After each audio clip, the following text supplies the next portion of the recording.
भीमाशंकर येथील मंदिरात शिवसेनेचे जिल्हाध्यक्ष आणि माजी जिल्हा परिषद सदस्य देविदास दत्तात्रय दरेकर यांनी पुजाऱ्याला मारहाण करतानाचा सीसीटीव्ही व्हिडिओ समोर आला आहे। भाविकांमधून या मारहाणीवर संमिश्र प्रतिक्रिया येत आहेत।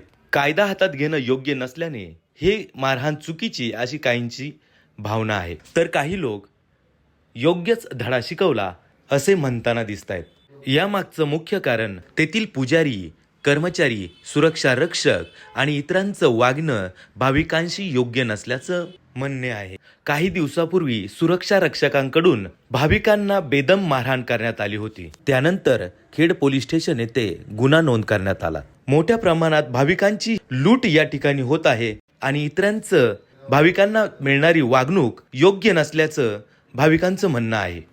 मध्यंतरीच्या काळात भारताचे पंतप्रधान नरेंद्र मोदी यांच्या कुटुंबियांकडून पैसे उकळल्याचा प्रकार उघडकीस आला होता। या व्हिडिओमध्ये आपण पाहू शकतो देविदास दरेकर हे एका बाजूला उभे आहेत।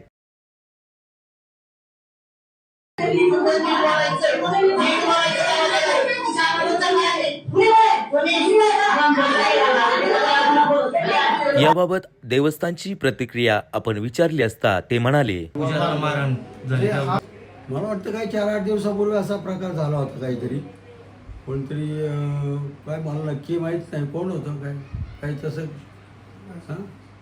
तसं काही नव्हतं ना। दमदाटी काही झाली का काय भेटलं असेल तसं काही नाही। असं आहे की स्थानिक मंडळी असतात, एकमेकाचं बोलणं झालं तरी आम्ही काही एवढं मनावर घेत नाही। त्याचं काही एवढं मोठं अवघड काही झालं असलं तरी असं काही एवढंही काही